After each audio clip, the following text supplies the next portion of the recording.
Well, good morning, good afternoon, wherever you are today. Great to have you with us at this webinar session partnered with Infomate.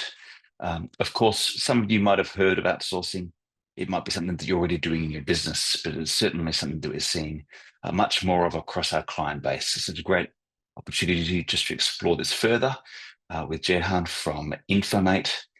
Jehan, over to you. Thank you very much indeed, Stephen, and thank you all for joining, and thank you for your time and interest.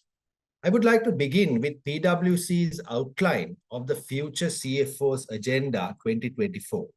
The list includes risk management, especially cyber threats, governance, data analytics, AI, how these can be incorporated into the finance function, sustainability, and ensuring future-ready workforce.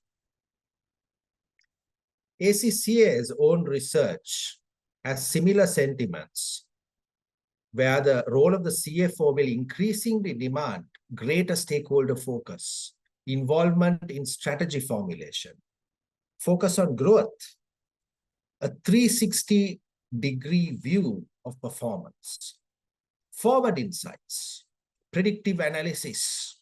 In fact, some are now rebranding the role as a Chief Future Officer. CFO, the Chief Future Officer. And also how to ensure career progression and retention of top talent in the finance function.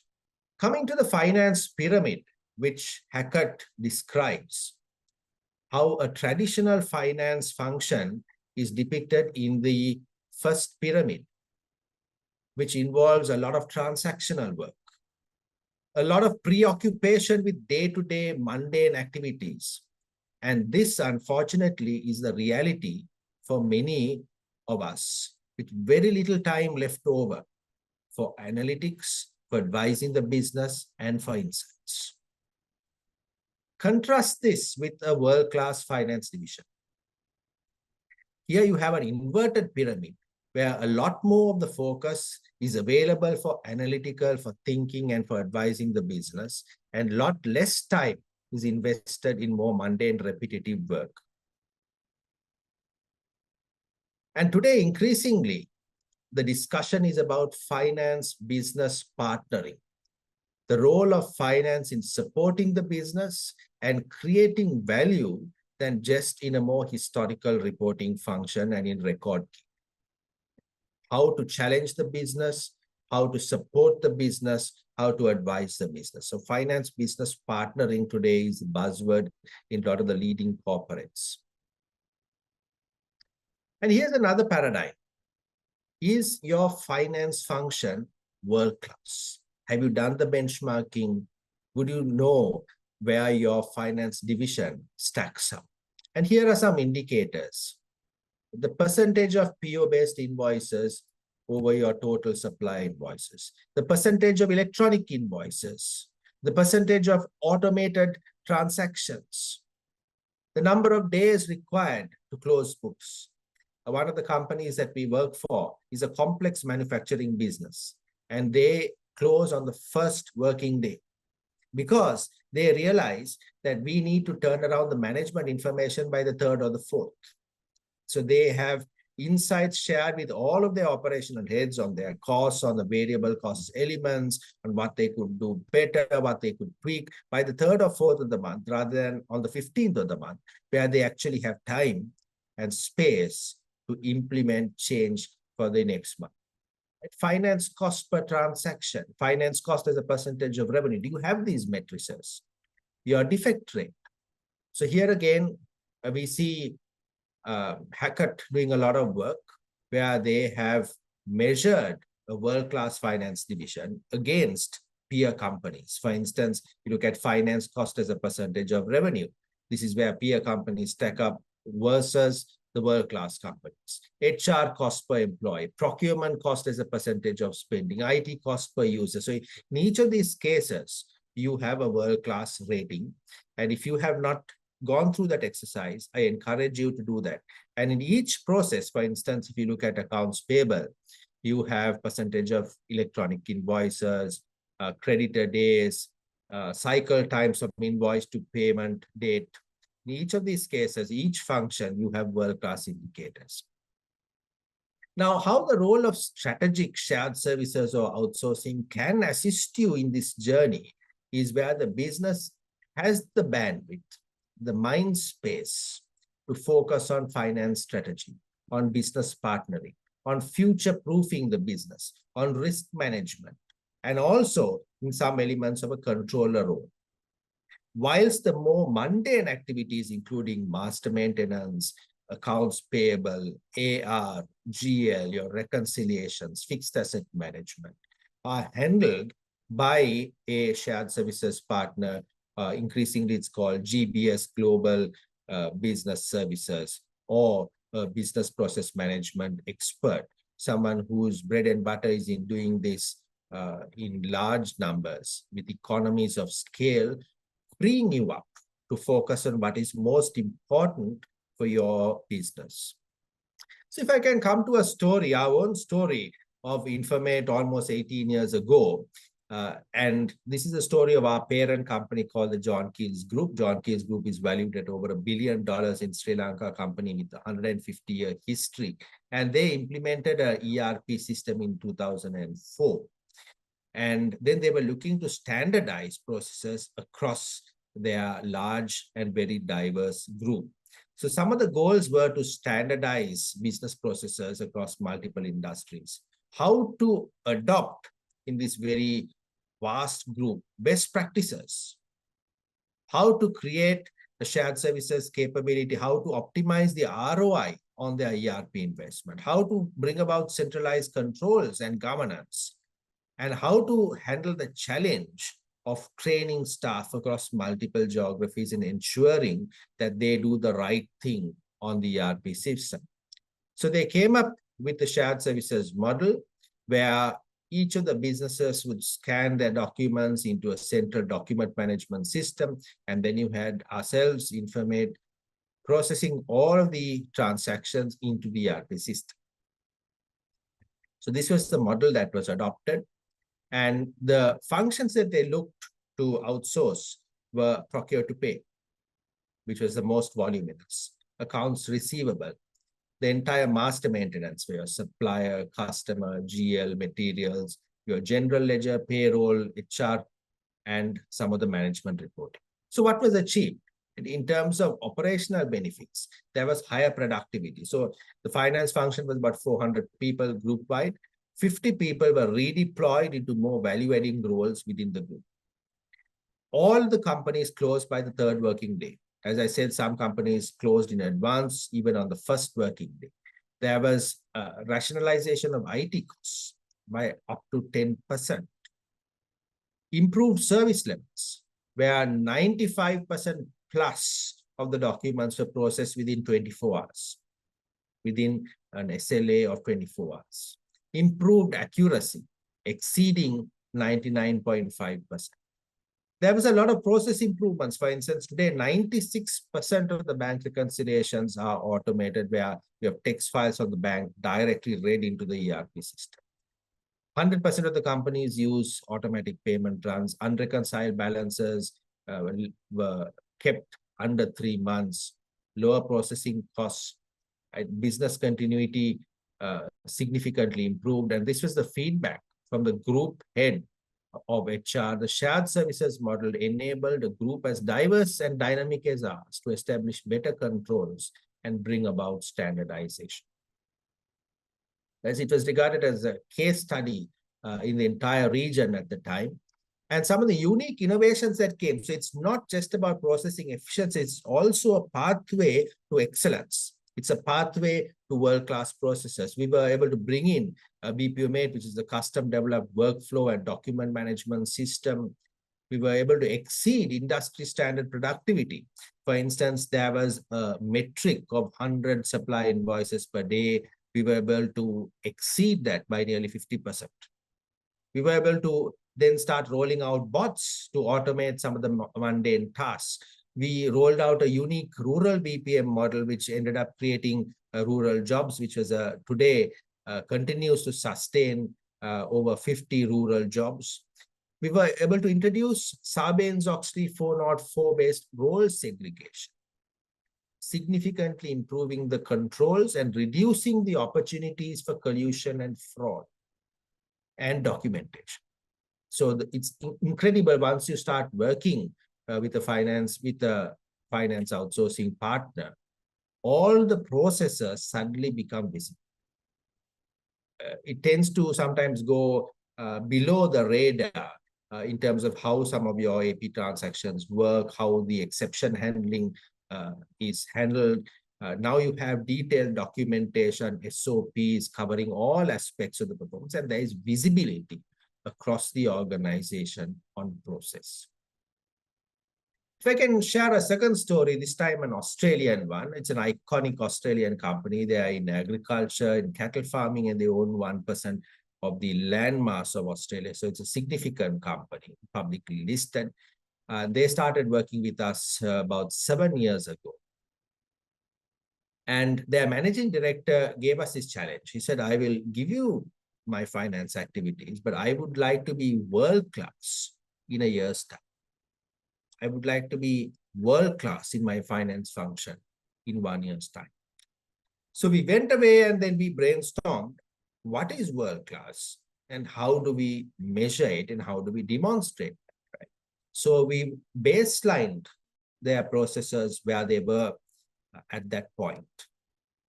And we measured a series of indicators, including, like I said, creditor days, invoice to pay cycle times, cost per transaction, number of transactions per resource, average handle time per transaction, turnaround time, right? So, and you can see in each of these indicators from the time that we took over, we were able to bring about significant improvements through a series of interventions.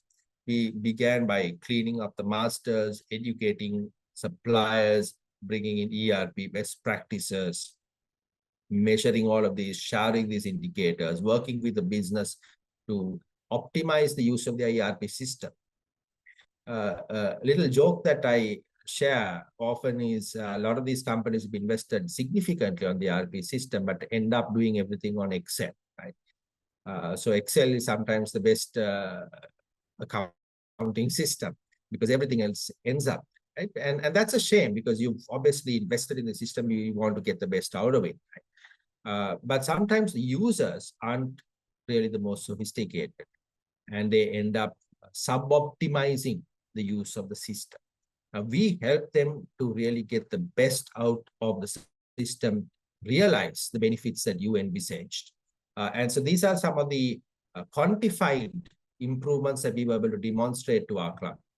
Also, in terms of accuracy, we significantly exceeded the target, which is shown in the lower bar. Right, so you can see accuracy scores 99.63, 99.91, and so on.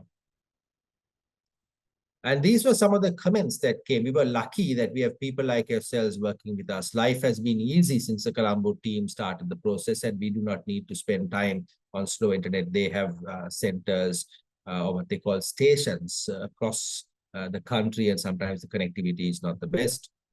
I say once again, why can't some outsourced teams be as efficient as ours? The Colombo team has been very helpful since the start of the AP process from their end with less supervision.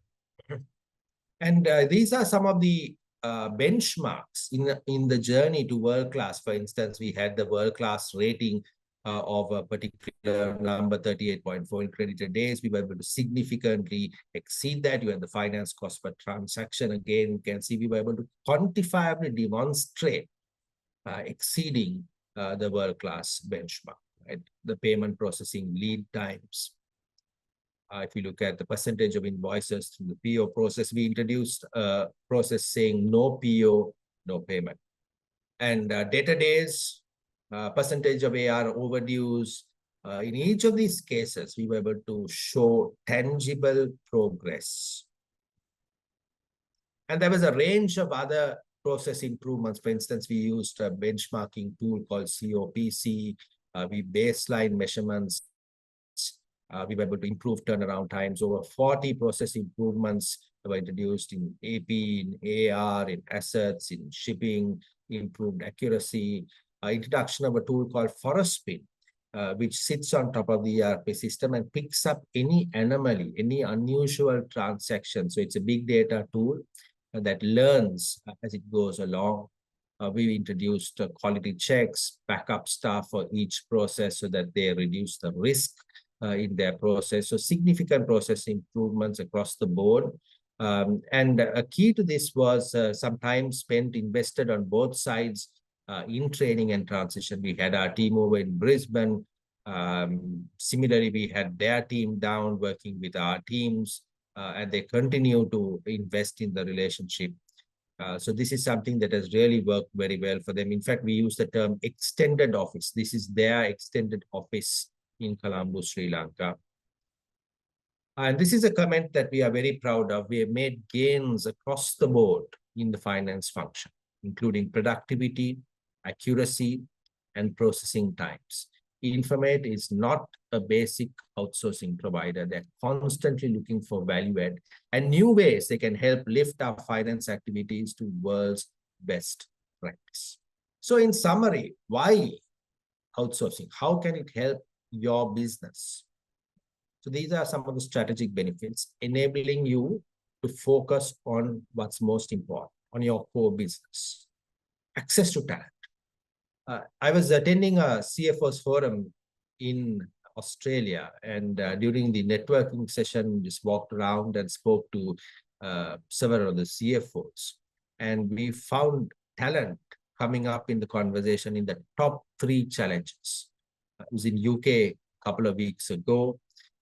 Similar sort of sentiments, because I think post-COVID, the great resignation, people are reluctant to come back to work. Once you train them and brought them up to speed, then suddenly they're off to another company and you start the process again. Talent is a big challenge, right? So why not collaborate? And COVID has taught us that work can be done anywhere in the world, and we could leverage the strengths of respective countries across the globe. It's a pathway to excellence, a pathway to world-class processes, benchmarking, automation, enabling you to realize on your system, fully utilize your MYOB or Acumatica platform, whatever you may be using. It's a strategy for scaling and handling volumes as your business grows. Also improved controls and governance. And this is backed up by the trends in the global outsourcing market. The market size is projected to reach 769 billion by 2024. So the market continues to grow, CAGR of 5% throughout. By 2027, the market size is projected to be $900 billion. 57% of G2000 companies currently utilize outsourcing as part of their strategy. So it's being used by some of the best companies as a strategic tool. Similar trends in Australia. There is rapid growth. The annual demand for outsourcing is increasing year on year. The market is significant, 44 billion. There's a strategic shift. Businesses are increasingly outsourcing non-core activities to reduce overhead and focus on more operational priorities. Cost savings, improved efficiencies are the key reasons for outsourcing. And also technology. Today, all of us are not experts necessarily in how AI could be used, how bots could be used. Leave that to the specialists. I'd like to speak a little bit about Sri Lanka. So we just defeated the Kiwis yesterday in the cricket. So I'm sure the Aussies on this call would be quite pleased to hear that. So Sri Lanka has been in the news. We've just elected a new president. But less known is that it's also called a hidden gem for outsourcing, uniquely positioned to offer highly skilled talent and a strong business environment. This was the finding from A.T. Carney. The Australian had this quote: some countries have oil, others sit on vast deposits of ore. Now, Sri Lanka is striving to capitalize on its own bountiful resource, a mountain of accountants, right? So we have a big talent pool in accountants, particularly and UK qualified accountants. CPA Australia has now also set up a branch, and Infomate is a CPA accredited company. And it's a trusted destination for global brands. So HSBC has 3,000 people in Sri Lanka. IFS, which is one of the big ERP systems, has their biggest global workforce in Sri Lanka. London Stock Exchange, right? So the technology that powers London, Boston, New York is built and maintained and supported in Sri Lanka. Cisco, which is the world's leading food company, Fortune Company 56, has 1,000 people here. And several iconic Aussie brands, for instance, Intrepid Travel has their shared services in back office here. There are about 200 people here. Tammy Barton's My Budget has their software development arm in Sri Lanka. So several iconic Australian companies also utilize Sri Lankan talent, and several other internationally known companies, some great technology parks, and ranked highly in multiple international rankings. For instance, GSA UK ranked Sri Lanka outsourcing destination of the year 2013, 2014, and 2019. A.T. Kearney ranked Sri Lanka first in financial attractiveness in 2019. Several other indicators on innovation and so on. And more recently, Startup Genome ranks Sri Lanka among the top 5 global ecosystems for affordable talent 2022. INSEAD ranked Sri Lanka first in South Asia on global talent and in the competitiveness index. And here are two comments that we are very proud of. One from Chris Till, Global Head of Consumer Services, HSBC. One of the sites where I see the most innovation, one of the most proactive, working with the Sri Lankan team in Colombo. They are one of the most receptive teams anywhere in the world.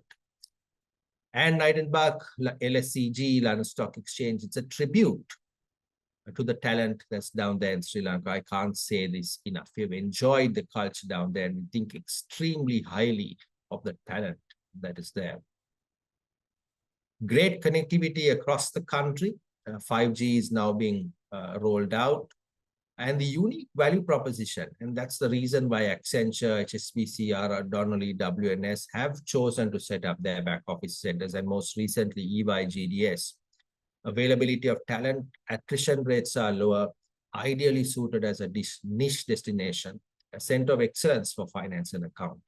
And there's a lot of focus on value additions, on improvements, on continuous innovation.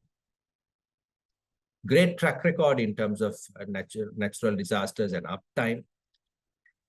Easily understandable accent, and very open and transparent communications. So just a little bit of background, because this is not widely known, and probably we've not done a good enough job in telling this story. And my last segment is a little bit about Infomate. It's a wholly owned subsidiary of Sri Lanka's best known conglomerate, the John Keells Group. We are nearly 2 decades in business, and the first shared services center in Sri Lanka. Australia is our biggest export market. We also work with the UK and with other regions. ISO 27001 certified for information security. And you can see a range of back office work that we perform. And more than finance and accounting, whilst finance and accounting is at our core, we also work on a range of other back office tasks. So, and our value proposition, and we are very proud to partner Kilimanjaro. And together our value proposition is not just about access to talent and processes, it's also about recommendations, enabling your team to focus on what's most important, access to talent, our experience, committed SLAs and KPIs and numbers are backing by John Keells. Personalized attention and lifelong partnership. We believe business is all about relationships, and we invest in the long term. And also it's a pathway to converting cost to a variable model. So these are some of the strategic benefits and potentially how we could help you in this journey. And we'd be very happy if at the end of this call, if you would like to reach out to your account manager, because until the end of this year, we have a free consultation with anyone who would like to explore this journey. I'll just pause there and hand over to Stephen to take up any questions. Thank you. Okay. Thank you, Jehan. That was good to hear more. And I'm sure it's just raised the interest for all of those that are on the call. It's actually really interesting to hear, having dealt with Infomate for some time now, just the different contexts that you have. And I loved some of those quotes, Jehan, but let's not talk about the cricket. We're not going to go there today. I'm hoping that there's no Q&As around the cricket, because if there are, I might just skip over those. I don't think the New Zealanders would be making any specific comments, though. So look, we do have a few questions here, so let me jump into these. So how long does it take for the outsourcing process to start? And can you outline the general steps involved in the outsourcing process? That's a great question. So typically it's about 6 to 8 weeks. There are a couple of activities so it begins with discovery. We have a simple template called a migration checklist, where we go through some of the basic questions. What are the volumes? What's the time zone that you would like to work on? What type of resources you're looking at, the experience. Thereafter, we craft or customize the solution and the commercials. And then we work on a couple of things in establishing the connectivities and the user access, sourcing the talent, and also in documenting the as-is processes. So we are very big on processes, documenting all of that. So these are some of the activities that happen in that 6 to 8 week period. And a key thing that happens is communication, right? Having a project plan approach, having a project manager throughout that period, hand-holding, sharing open information. And thereafter, once you go live after the 8-week period, having regular check-ins is also key. So to summarize the question, 6 to 8 weeks, starting with the process of discovery, and then moving on from there in project mode. That's great, Jehan. Thank you. One of the things you discussed in the session is just the importance of talent in terms of the conversations that you're having with clients, that we're having with clients. Quite a appropriate question here. What are some strategies you follow for finding and selecting top talent through outsourcing? So we have very close links with all of the accounting bodies. So Sri Lanka has 4 major accounting bodies. CPA just come in addition. So SCCA, CIMA, UK. So we maintain close links with them, with all the accounting schools, as well as with the universities. So we have the access to top talent. Our brand name of our parent has its own brand name. So we are able to attract some of the best talent. We also have developed some unique programs. For instance, we have a program called the Finance Apprentice Program, which aims to recruit and groom the best accounting talent. And that creates a pipeline into our business. So every year we've been running it now for about 13 years. And that's a highly coveted program. And we are able to demonstrate many, many success stories where young finance graduates have come in and built world-class careers. So today we have 550 plus people, great links with universities and accounting schools, and that keeps giving us access to world-class talent. That's great. Another question here: how should a company determine which functions or processes are most suitable for outsourcing? So here's a tip. I would recommend starting with, of course, each business will look at the areas where they have a challenge in, right? So that might be a good place to start. But I would always recommend starting with the more routine, less complex, more mundane activities team, right? Things like AP, bank reconciliations. Those are 2 places that are good to start. Then maybe you could look at AR, customer invoicing, receipting, data follow-up, fixed asset management, and GM. So those would be some good places to start. I think just adding to that, I think within the natural cadence of our businesses, often we do see certain areas of the finance function being stretched before others do. So you're at that point where your AP processes, for example, you've got one resource currently doing that process, but it's just too much for them. It is a bit of an opportunity to start to kind of relook at how you can diversify that resource, de-risk a little bit in terms of that resource, and leverage outsourcing to supplement and support that process. Now, how is the relationship Absolutely. with your team members managed? Who is responsible for training and performance? So we have, for each account, we will have a account manager. So some of the larger teams, for instance, where we have upwards of maybe 6-7 people, you will have dedicated account managers who are only working on that account. And in each case, the teams under them are dedicated to the clients. So within the team, you will have backups. The team leader would ensure that there is cross-training within the team and very strong documentation, so that once that initial training is provided during that 6 to 8 period, thereafter the knowledge is maintained within the team, right? Through documentation, through video recordings, and through trained backups. In addition, Infomate has its own training team. So there's constant training happening on technical as well as on soft skills. Right? So we are continually working to uplift the knowledge and the capability of our teams. So we are giving all of our teams these days access to advanced Excel, to Power BI, to introduction to AI, things like this that keeps our team relevant and the cutting edge and equipped to advise the client. It's also a great retention tool. Today, a lot of the younger people, I think they really value knowledge, and that's something that keeps them engaged with the organization. So to summarize, within the team leader takes responsibility for it. We track things like, the number of backups that we have for each process to de-risk, and we have our own training team that is constantly adding value to our team members. That's great. And I think that point that it is a dedicated team, it's a consistent team that's worked with for the client.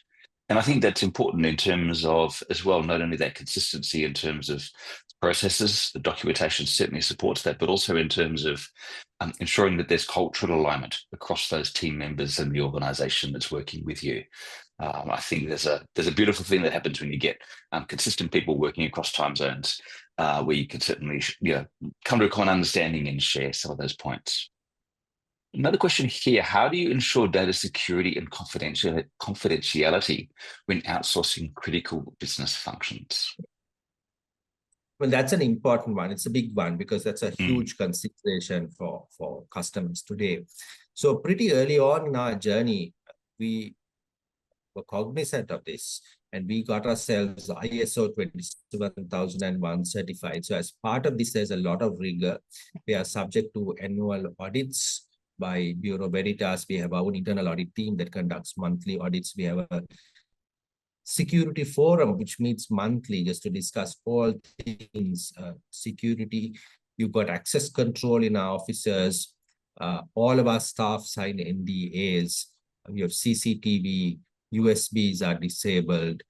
Then you have a lot of IT security, including firewalls, and then you've got umbrella roaming, Cisco AnyConnect, which looks for vulnerabilities. You have the group chief information security officer, very, very pedantic on aspects of that, constantly scanning the threat environment, make sure all of your windows and other patches are updated. So a lot of rigor, a lot of processes, a lot of audit. And also in terms of the data, it resides in Australia. So it never leaves its shores. We are only accessing the data that resides in Australia for us to carry out a transaction or carry out the processing.